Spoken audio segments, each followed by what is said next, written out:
Olá, olá pessoal, sejam todos muito bem-vindos ao nosso segundo encontro do nosso workshop.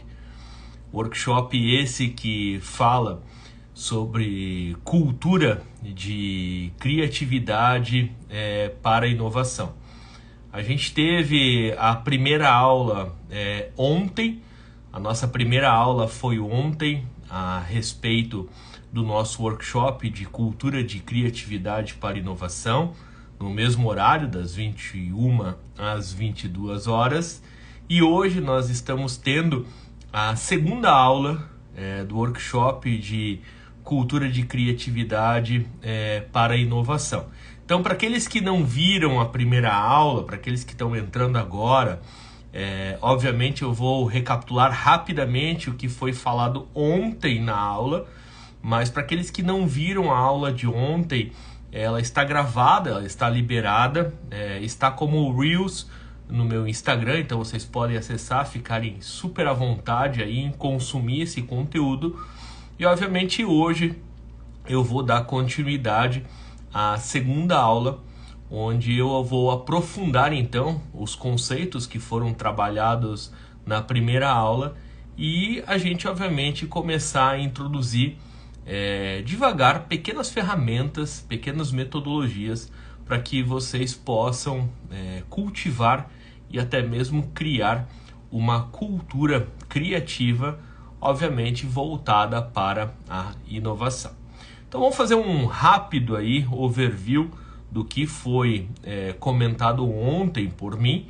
Antes de mais nada, deixa eu me apresentar. Eu me chamo Rodrigo Peter Schilling, eu sou escritor, palestrante e professor nas áreas de criatividade, inovação e estratégia de negócios. Atualmente eu empreendo, faz 8 anos, um negócio tem 8 anos, o segundo negócio tem 11 anos, e para mim é uma honra sempre quando eu posso seguir o meu propósito, que é compartilhar o meu conhecimento para que vocês possam se inspirar e quiçá aí transformar suas vidas e seus negócios. O que a gente está fazendo aqui justamente é trazer um conteúdo aprofundado de 3 encontros, são 3 aulas, a gente está na segunda aula hoje, a respeito de um workshop que obviamente esse workshop ele tem uma decorrência maior. Aqui é apenas um overview do que é realizado num workshop de 8, de 12 horas, mas a ideia é que vocês possam sair com conhecimento inicial para arrumar o caminho da inovação e da criatividade. Vamos então resgatar o que foi comentado na primeira aula para que eu possa iniciar e aprofundar com vocês alguns métodos e algumas metodologias. Ontem eu comecei a aula falando um pouquinho sobre o que é uma cultura. Então, basicamente, o ser humano ele tem 3 grandes elementos que compõem a sua cultura, que são as suas suposições básicas, os nossos preconceitos que estão na cabeça, as nossas crenças, os nossos valores que estão em nosso coração. Então é um lado muito mais emocional do que um lado racional, e os nossos artefatos, ou seja, a forma pela qual nos comunicamos, a maneira pela qual nos vestimos, a forma pela qual nos comportamos. Então todos os nossos preconceitos são nossas suposições básicas. Inclusive ontem eu estava comentando, quem nunca, por exemplo, ouviu, olha, não vai tomar um banho de chuva, não vai tomar um banho de chuveiro porque está vindo uma chuva, está vindo uma trovoada. Ou olha, não come, por exemplo, melancia e toma leite porque vai ter algum problema. Ou olha, uma colher caiu na cozinha, significa que uma visita está por vir na sua casa, então coloca a vassoura atrás da porta. Enfim, são exemplos de preconceitos, de suposições básicas que limitam a nossa criatividade. Quando eu falo sobre crenças, princípios e valores, obviamente isso está diretamente ligado aos nossos princípios e normalmente ligado a uma religião, né? e que é, obviamente, transbordada geracionalmente, de legado a legado, entre pais, filhos, avós e assim sucessivamente. E quando eu falo de artefatos, então é como a gente se veste, como nós nos comunicamos e assim por diante. Então, cultura é tudo aquilo que é aprendido e compartilhado. A partir do momento que eu aprendo e compartilho, isso é cultura. Quando a gente fala de cultura organizacional, vale lembrar para você que está entrando agora ou está assistindo agora, eu estou somente recapitulando o que a gente viu ontem aí nesses primeiros 10 minutinhos. Cultura organizacional, ela é formada também por 3 grandes elementos: símbolos, ritos e rituais e heróis. O que são os símbolos? Símbolos é tudo aquilo que está sob os nossos olhos. Os símbolos, ele compreende tudo aquilo que nós conseguimos enxergar dentro de uma organização. Então, os símbolos podem ser traduzidos como uma decoração, como um uniforme, como um sinal sonoro, como paredes pintadas coloridas. Inclusive, ontem eu dei um exemplo que não necessariamente você colocando um escorregador dentro da sua empresa e colocando máquinas, machines de água, de refrigerante, de suco, você vai ser uma Google da vida, né? Então, os símbolos, sem sombra de dúvida, formam o nosso ambiente. Mas a gente precisa entender que somente só os símbolos não realizam a transformação necessária. E para isso entra o segundo grande elemento, que são os ritos e rituais. O que são os ritos e rituais? São processos informais dentro da organização e que possuem muito engajamento, possuem muito comprometimento, sem, obviamente, ser algo rígido, ser algo estruturado, ser algo cobrado, como se fosse uma ação voluntária dentro da empresa. Toda empresa, ela possui ritos e rituais, até porque quando você não é uma eu-empresa, ou seja, você tem consigo outros colaboradores, você, obviamente, compartilha um conjunto de legado cultural. Cada um que entra dentro da sua empresa, cada um que participa, cada um que colabora dentro da sua organização, traz consigo um legado cultural. Então, ontem eu estava dando o exemplo que dentro da minha empresa, por exemplo, quando as pessoas comemoram aniversário, normalmente elas pagam cuca, né?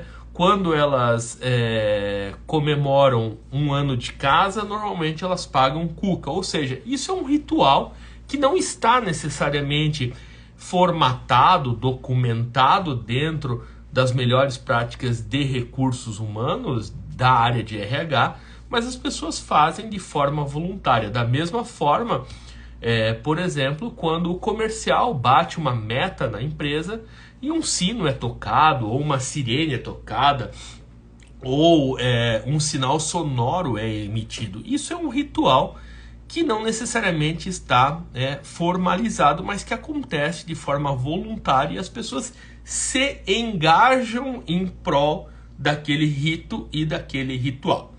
E por último, eu comentei ontem sobre os heróis.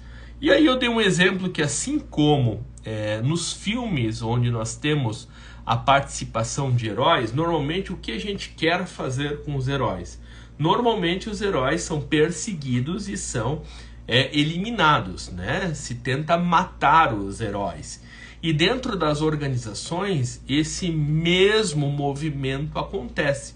Quando identificado um herói, e normalmente o herói dentro da organização não é aquele colaborador que tem um crachá, coordenador, diretor, supervisor, os C-levels da vida, né? CEO, CIO, CFO e assim por diante. Esses colaboradores normalmente são colaboradores chão de fábrica, mas que possuem uma alta influência, e normalmente essa influência ela é negativa em relação aos demais colaboradores. A partir daí, esse herói ele não deve ser eliminado, a gente não deve demiti-lo, a gente não deve desligá-lo, e sim, nós devemos fazer uma aproximação por meio ou através de ritos e rituais, utilizando os símbolos para que assim a gente possa trazer o herói como um agente de disseminação da transformação. Ou seja, os heróis nós não devemos matar, e sim trazer para perto de nós para que eles potencializem a mudança que nós queremos realizar. E ontem eu comentei um pouquinho sobre a diferença da imaginação e a criatividade. Todos nós, seres humanos, nascemos com a capacidade de imaginar, até porque essa é uma das nossas competências natas como ser humano e que distingue nós de outros seres vivos na Terra.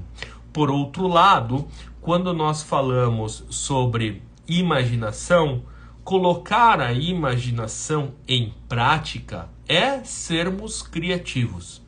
Então, criatividade é simples, é colocar a imaginação em prática. Isso é o conceito de criatividade. Importante ressaltar que a criatividade ela é uma competência natural do ser humano. Todos nós nascemos criativos. Até quando temos menor idade, nós temos um alto grau de capacidade criativa, porque os nossos preconceitos são reduzidos. Ou seja, quando somos crianças, nossa capacidade criativa ela é elevada. Quanto mais velho ficamos, maior é o número de preconceitos que carregamos conosco. E a partir daí, esta é uma das barreiras da criatividade. O número elevado de preconceitos, ou seja, o número elevado de suposições básicas, faz com que sejamos menos criativos. Por outro lado, é importante ressaltar que, assim como outras competências, a criatividade ela pode e deve ser desenvolvida. Sim, a criatividade ela pode e deve ser desenvolvida. Por quê? Assim como a imaginação está para a criatividade está para a inovação. É impossível nós querermos ter uma cultura inovadora ou a gente desejar dentro do nosso ambiente organizacional termos produtos, serviços, um time inovador, sem obviamente perpassar pela criatividade. A criatividade é a base da inovação. Para que eu possa desenvolver produtos criativos, para que eu possa, obviamente, ter uma estratégia inovadora organizacional, eu preciso, obviamente, desenvolver uma cultura criativa dentro da minha organização. E ontem, inclusive, eu comentei a respeito da inovação. Quando a gente fala de inovação, infelizmente, assim como coach, assim como projetos, assim como inteligência emocional, assim como sustentabilidade, a inovação acabou se tornando vulgarizada, porque poucas são as pessoas efetivas que entendem o que é inovação e qual é o real conceito da inovação. Muito se fala sobre a minha empresa é inovadora, um dos valores da minha empresa é a inovação, eu tenho produtos inovadores e boa parte das pessoas cometem um erro ao atrelar a inovação, por exemplo, apenas e somente só em relação ao avanço tecnológico. A gente precisa entender que a inovação não é correlacionada diretamente com a tecnologia. Eu posso inovar sem o uso de tecnologia. Eu posso inovar em processos sem a utilização de tecnologia. Eu posso inovar na disseminação do conhecimento sem necessariamente o uso da tecnologia. Então a inovação não é usar o fator tecnológico como algo decisivo. Quando nós falamos de inovação, a gente fala de 3 grandes fatores que compreendem a inovação. Primeiro, a inovação ela requer uma pesquisa, ela requer uma descoberta. Nós chamamos isso de concepção teórica. Toda inovação, antes, ela precisa ser pesquisada. Pesquisada para que a gente saia do status de ignorância, de desconhecimento. E a partir daí a gente entender se aquilo que estamos idealizando, se aquilo que estamos desejando inovar, de fato existe ou não. Nós precisamos então descobrir. Daí que nasce o P da inovação. Antigamente nós falávamos dentro das organizações, e muitas organizações ainda praticam o P&D, né? P e comercial D, que nada mais é que pesquisa e desenvolvimento. O P, ele vem de pesquisar. O P, ele vem da concepção teórica, ou seja, eu primeiro preciso pesquisar para posterior eu descobrir e aí sim entender se há a possibilidade de inventar. E aí aqui o segundo fator justamente é a invenção. Fica claro aqui que quem tem ideia é inventor e não inovador. Então prestem muito atenção. Um erro gravíssimo que as organizações podem cometer é abrir uma caixinha de deixe sua sugestão aqui. Esse é um erro grave que as empresas cometem ao querer implantar uma cultura de inovação. Deixar uma ideia não necessariamente vai fazer com que a organização seja mais criativa ou seja mais inovadora.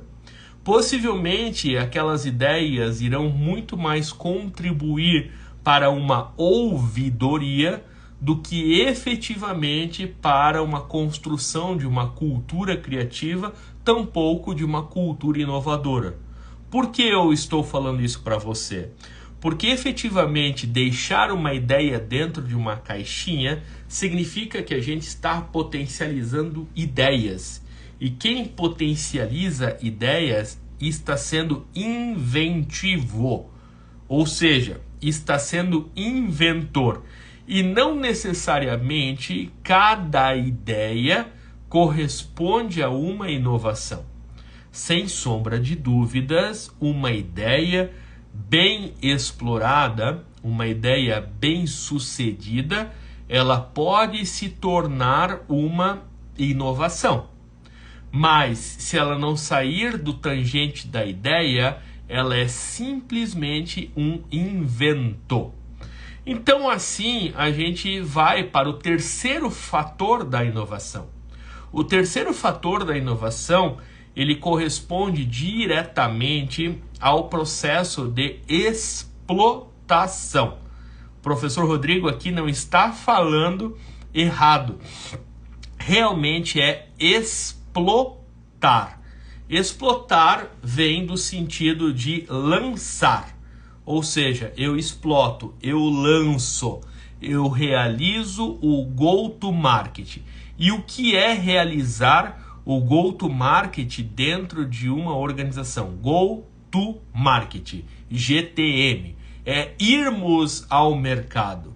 Nós precisamos ir ao mercado para validar se aquela ideia ela traduz uma necessidade ou um desejo ou uma adoção cultural que o mercado vai te responder.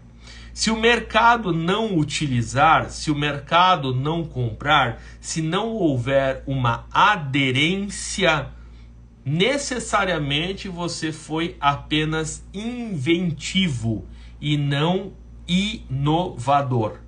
Então prestem muito atenção nesses dois conceitos.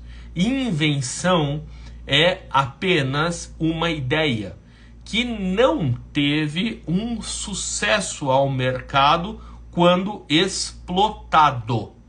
Por que não teve um sucesso?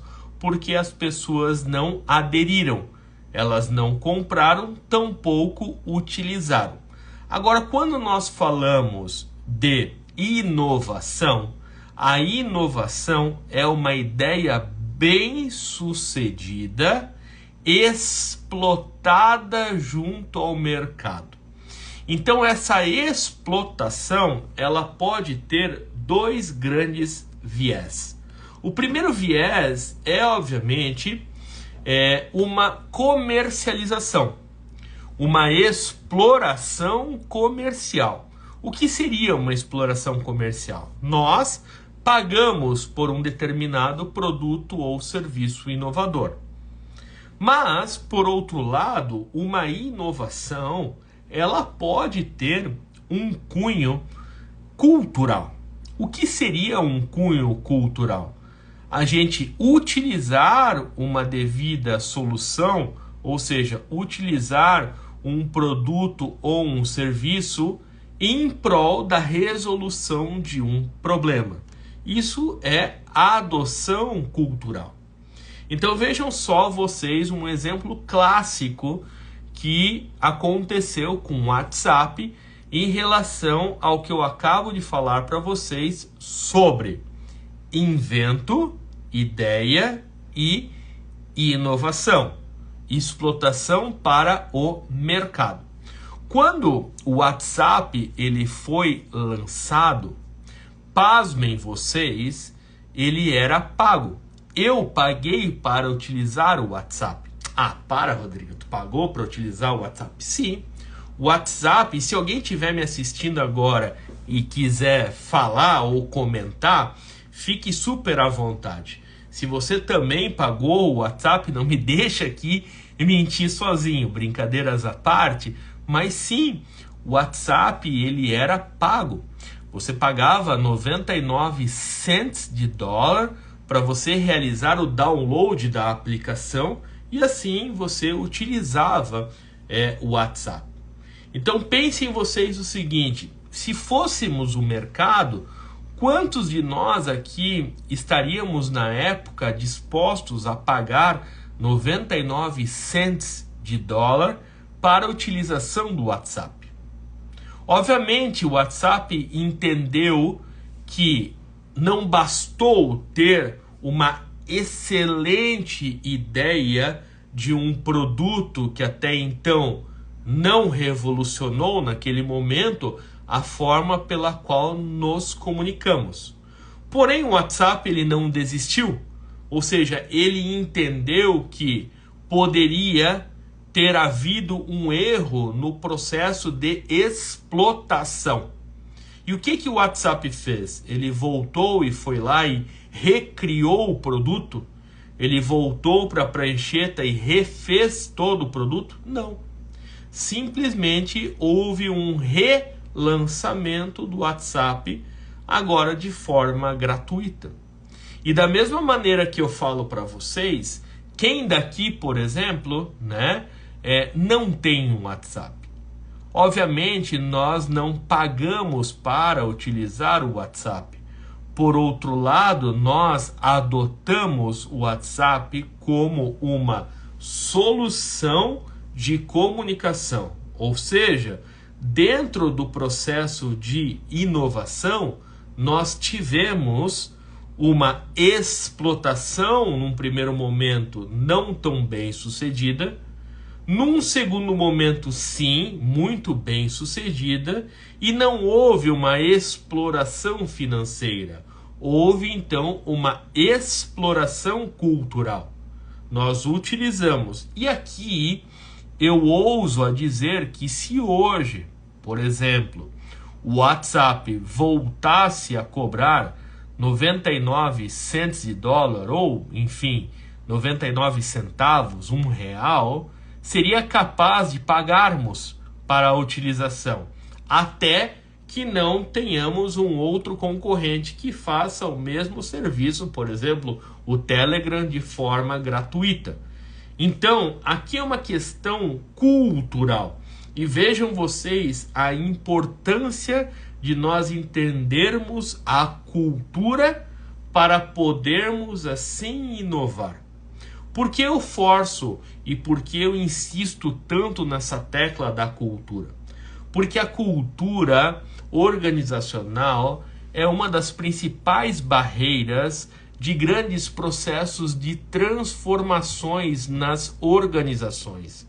Boa parte das transformações nas organizações encontram a cultura como a barreira, assim como encontram a liderança, a gestão como uma barreira.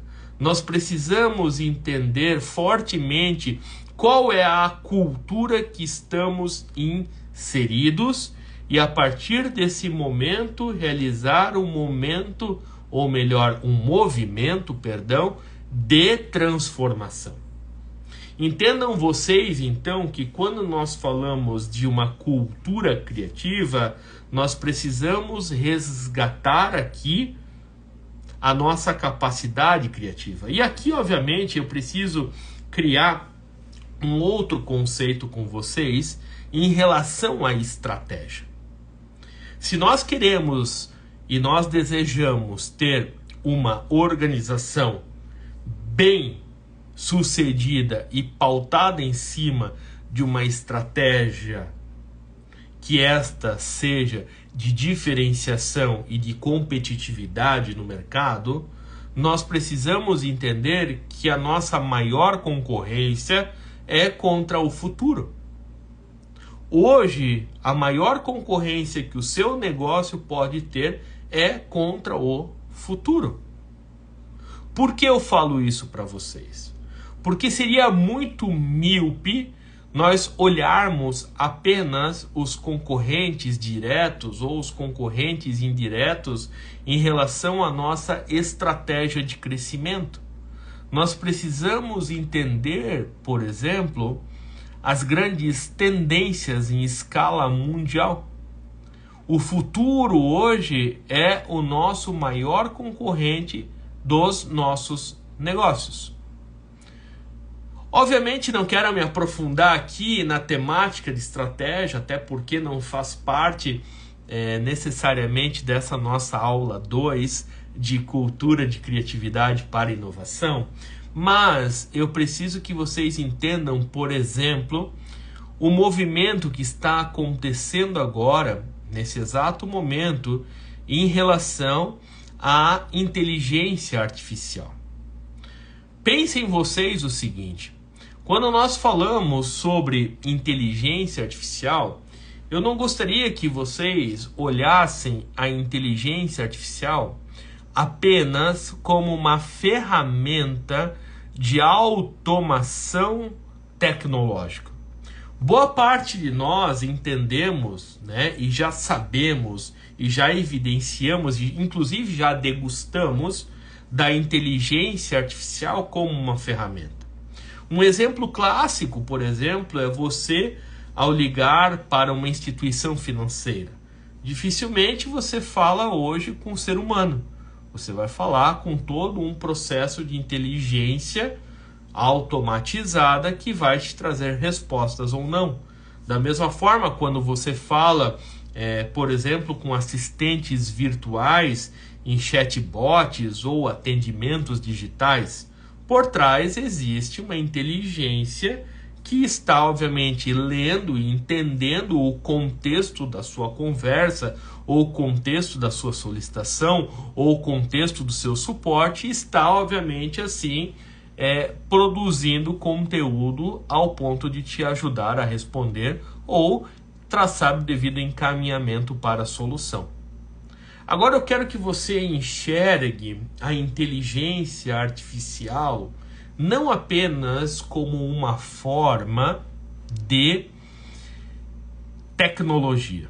Eu gostaria que você enxergasse a inteligência artificial não apenas como uma evolução tecnológica, não apenas como uma revolução. Mas entendam vocês que a inteligência artificial está criando um novo patamar para os negócios. A inteligência artificial é mais uma plataforma do que efetivamente uma ferramenta. Eu vou tentar tangibilizar isso num exemplo dentro de um contexto passado para que vocês possam fazer uma analogia.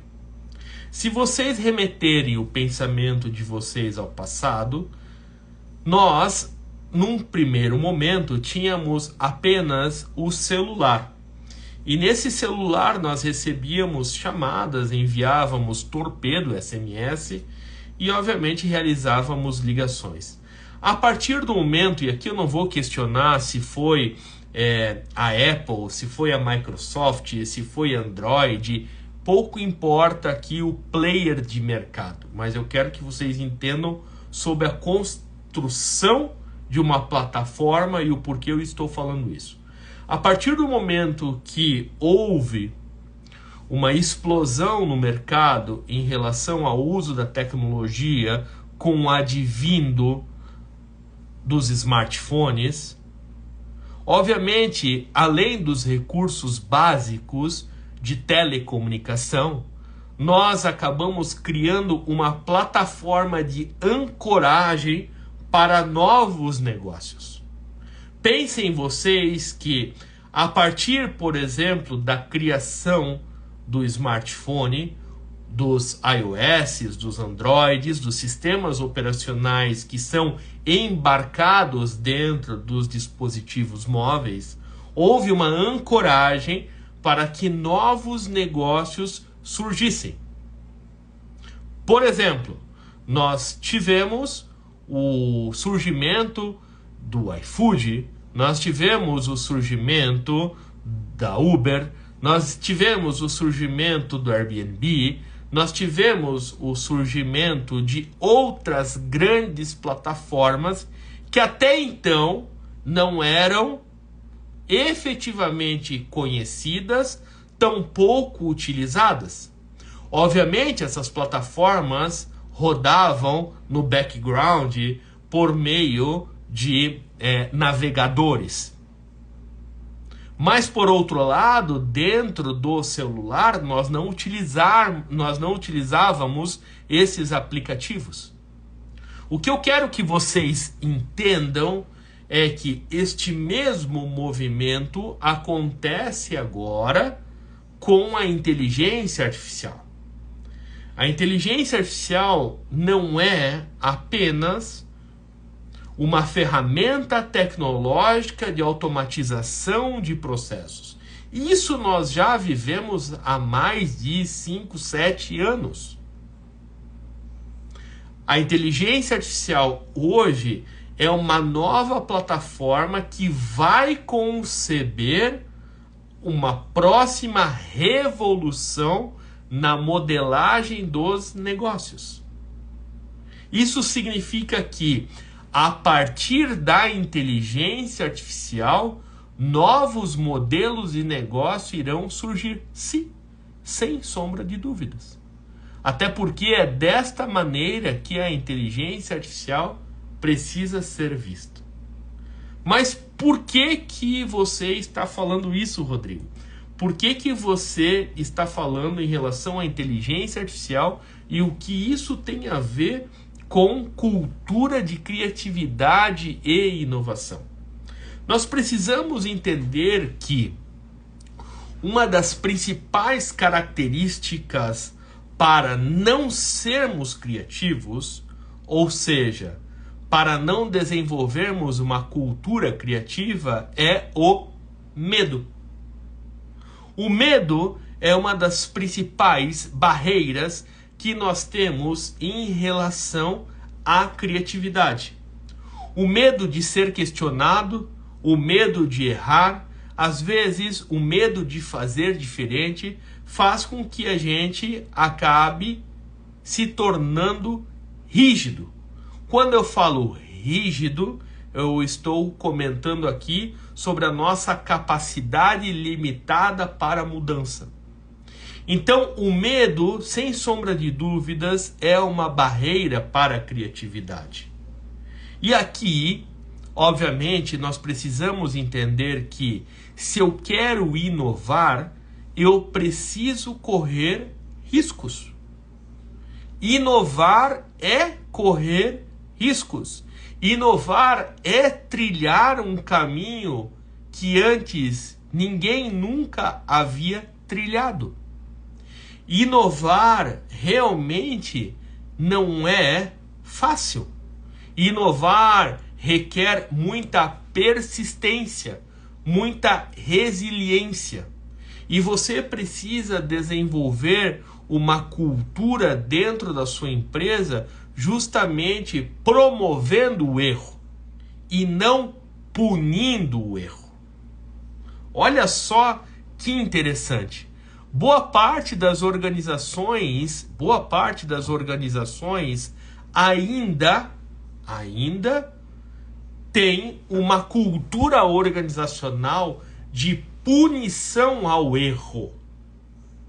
Sabendo que inovar é correr riscos, sabendo que inovar é cometer erros, porque é entrar em uma zona de desconhecimento, entrar em uma zona de descoberta, nós precisamos incentivar uma cultura de erro. Obviamente, nós precisamos entender que errar não significa punir, e sim significa aprender por meio de lições aprendidas. O que eu quero dizer com isso? A partir do momento que a gente entende que um dos fatores de bloqueio da criatividade é o medo de ousar, o medo de errar, o medo de fazer diferente, o medo de arriscar, dentro da nossa organização, se nós punirmos o erro, automaticamente nós estamos trazendo uma rigidez à criatividade dos nossos colaboradores. Óbvio que eu não posso deixar a organização solta. Óbvio que eu preciso ter processos definidos, que eu preciso ter indicadores definidos, que eu preciso ter métricas, que eu preciso desenvolver papéis e responsabilidades. Mas quando eu quero desenvolver a criatividade dentro do meu time de colaboradores, eu preciso estimular os meus colaboradores, inclusive, a errarem. E errarem não para serem punidos, errarem para rapidamente se observarem e, a partir daí, corrigir a rota. Quando nós falamos de errar, significa que eu vou potencializar o erro? Não. Significa que eu vou potencializar a lição aprendida. Ou seja, com este erro, o que aprendemos? Cometendo este erro, o que aprendemos?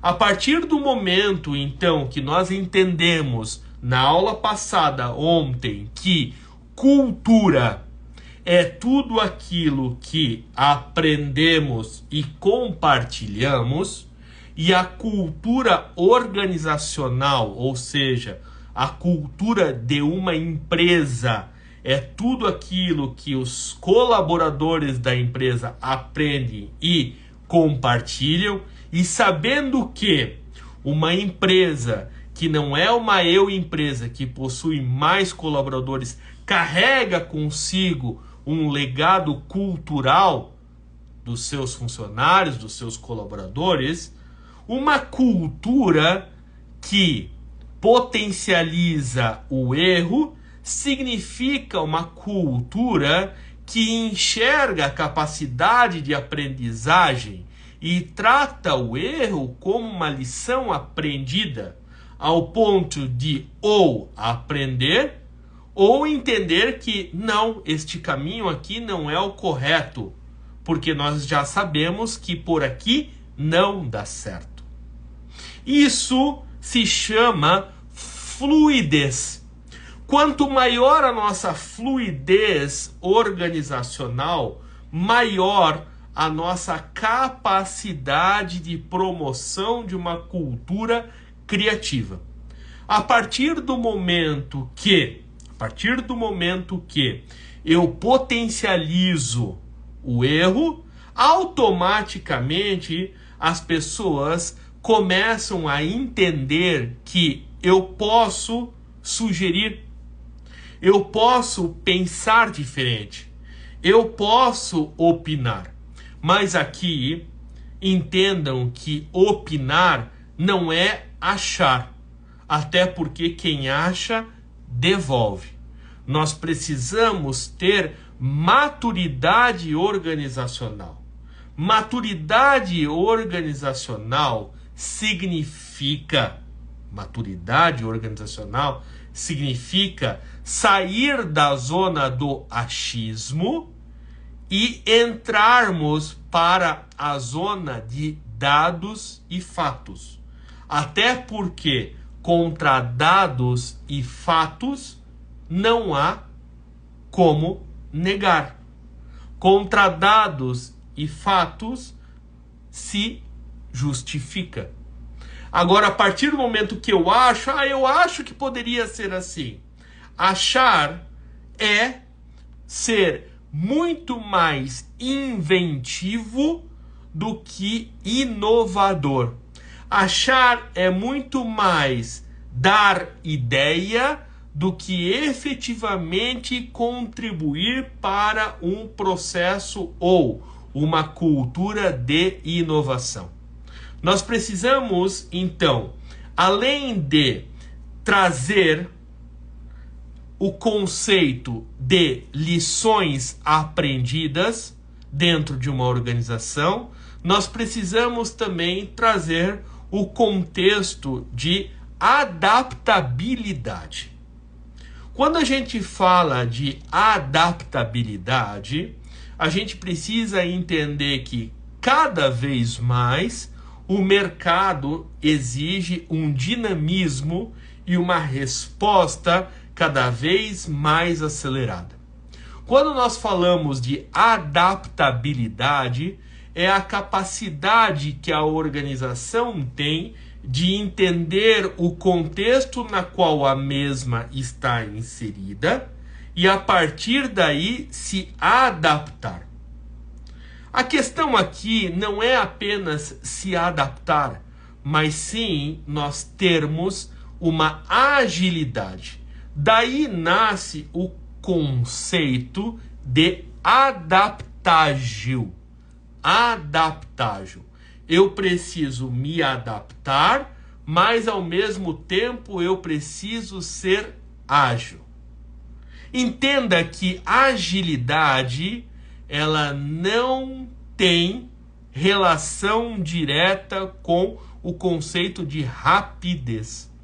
Nem sempre eu ser rápido significa efetivamente que eu estou realizando ou traçando a melhor estratégia.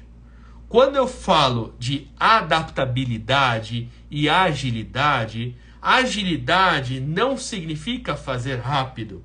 Agilidade não significa sair fazendo, até porque nós, brasileiros, temos uma cultura muito forte de fazejadores. Agilidade não significa fazer sem documentação, tampouco fazer de qualquer maneira. Quando nós falamos de agilidade, nós falamos de frequência, cadência e entrega de valor. Então, a agilidade é frequência, cadência e entrega de valor. Para eu ser ágil, ou para eu promover uma cultura ágil e adaptativa, eu primeiro preciso eliminar os medos. Eu primeiro preciso ter fluidez nos meus processos. Por consequência, isso vai trazer uma resposta mais rápida à resolução de problemas com o meu time, com os meus colaboradores. Por consequência, isso vai trazer uma frequência e uma cadência mais constante de entrega dos meus colaboradores junto à minha organização. E quando aqui eu falo de valor, eu não falo aqui de quantidade financeira. Eu falo de percepção de valor. Valor é valor percebido. Percebido por quem? Pelas demais áreas da organização, percebido pela direção, percebido pelos clientes, percebido pelos fornecedores, percebido pelo ecossistema onde aquela organização está inserida. E quando a gente fala então de agilidade, eu tenho frequência, cadência e entrega de valor. Isso faz com que a minha equipe ela precise ser auto-organizada. E para que ela seja auto-organizada, ela precisa trabalhar com lições aprendidas. A partir do momento que ela trabalha com lições aprendidas, ela entende que o aprender faz parte da sua cultura.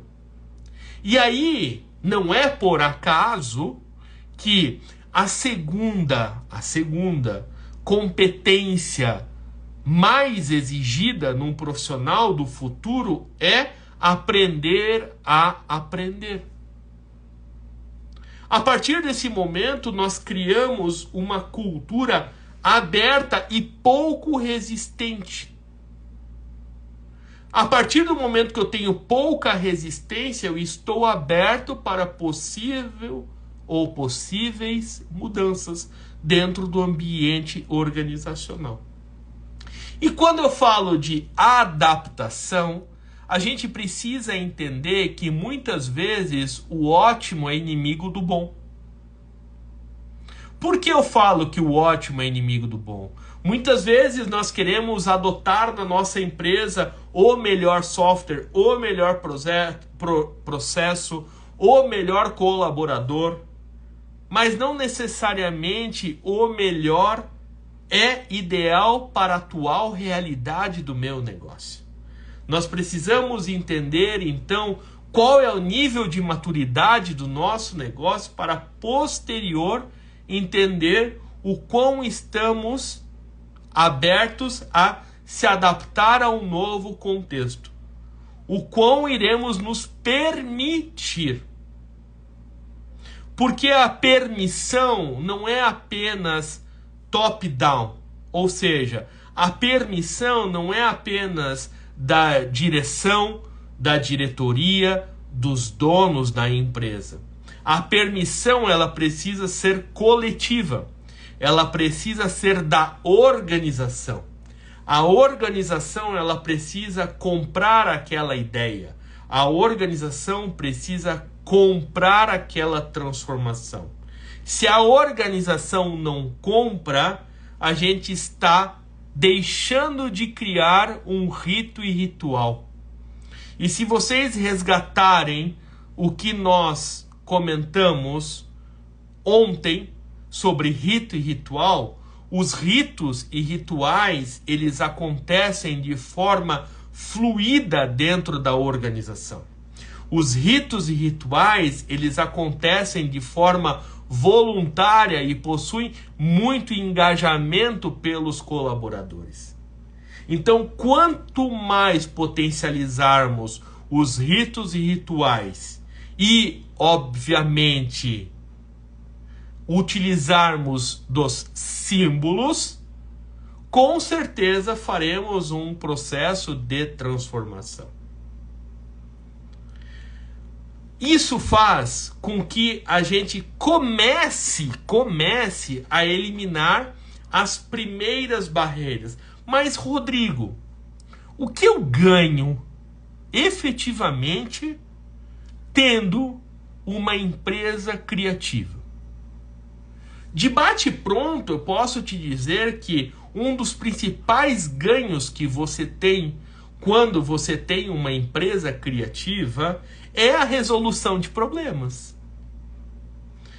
A gente vem de um ambiente onde pouco se resolve e muito se dá um jeito. Não sei se isso é por conta da nossa cultura, e aqui não cabe esse questionamento, mas nós precisamos parar de dar um jeitinho e efetivamente resolvermos os problemas na essência. Quando você desenvolve uma cultura criativa, você potencializa a resolução de problemas complexos. Isso significa que, conforme o americano fala, workaround, nós não vamos estar mais fazendo as tão faladas gambiarras, e sim nós estaremos resolvendo o problema na sua causa raiz. A partir do momento que eu desenvolvo a criatividade, além de eu potencializar a resolução de problemas complexos, eu começo a criar uma diferenciação competitiva no mercado. Porque se eu enxergo que a inovação é um atributo de diferenciação do meu negócio junto ao mercado, eu preciso da criatividade para que os colaboradores pensem de forma diferente. Pensem de forma disruptiva para apoiar o processo de diferenciação por meio da inovação. Então vejam vocês que desenvolver uma cultura criativa é permitir o desenvolvimento de uma cultura inovadora. Só que não adianta a gente querer trabalhar apenas a inovação se não trabalharmos a criatividade. Eu quero aproveitar esses últimos 10 minutinhos que eu tenho aqui, na verdade 7 minutinhos, para recapitular o que falamos hoje e assim dar base para a nossa última aula amanhã, no mesmo horário, das 21 às 22 horas. Então nós falamos hoje sobre a importância de nós não termos os bloqueios da criatividade. Que o medo e a resistência são fatores que bloqueiam a criatividade. Até porque o medo e a resistência carrega ou vem do nosso legado para com a organização. Entendemos que a inteligência artificial não é apenas uma evolução tecnológica, não é apenas uma ferramenta de automação de processos, e sim é uma nova plataforma que dará origem a novos negócios, que dará origem a novos modelos de negócio. Entendemos que uma organização que possibilita uma cultura criativa, ela potencializa os erros. Não significa que ela permite que os seus colaboradores errem mais, mas sim que seus colaboradores aprendam com os erros cometidos. Isso chama-se lições aprendidas. E quando entendemos que temos lições aprendidas, entendemos que esta é a base da cultura organizacional. Afinal de contas, cultura é tudo aquilo que aprendemos e compartilhamos. Entendemos que as organizações, além de elas estarem mais fluidas, elas precisam desenvolver a agilidade e a adaptabilidade. A agilidade não é rapidez, não é fazer sem planejamento, não é fazer sem documentação, não é ser rápido. A agilidade está ligada à frequência e cadência com entrega de valor. Eu preciso ter equipes auto-organizadas e principalmente maduras para que eu possa entregar valor. E quando eu falo de valor, não é quantidade financeira, e sim valor percebido. Percebido pelas áreas, pelos stakeholders, pela sociedade, pelo mercado, por fornecedores. Entendemos que a adaptabilidade é a capacidade que a empresa tem de se moldar ao dinamismo do mercado. E quanto mais adaptável a minha organização for, maior será a sua capacidade de inovar. Até porque menor será a rigidez e menor será a resistência para a criatividade. Com esses conceitos claros, eu quero encerrar a nossa segunda aula, convidando-o para a terceira aula, que será amanhã, das 21 às 22 horas. Para a aula de amanhã, se você participar, eu gostaria que você viesse para a aula online com papel e caneta. Ah, mas Rodrigo, eu estou utilizando o notebook. Sem problemas nenhum, então você utiliza um bloco de notas digital. Não tem problema algum, mas eu preciso que você venha munido de uma caneta, um papel ou um bloco de notas digital. Seja ele no celular ou no seu notebook, no seu computador. Por quê? Amanhã eu quero trazer para vocês duas ferramentas que vão potencializar ainda mais a criatividade dentro do contexto da criatividade, obviamente voltado para a inovação. Então venha preparado com papel e caneta amanhã ou com bloco digital para que eu possa, junto com você, aplicar essas duas ferramentas. Meu muito obrigado para aqueles que me acompanharam aqui ao vivo. Meu muito obrigado para aqueles que irão ver esse conteúdo posterior gravado. Obrigado pelos comentários, obrigado pelas participações. E eu sigo no meu propósito, que é inspirar as pessoas com meu conhecimento, principalmente nos eixos de criatividade, inovação e estratégia de negócios. O meu muito obrigado e uma excelente jornada de criatividade e inovação no seu negócio. Te vejo amanhã na aula 3.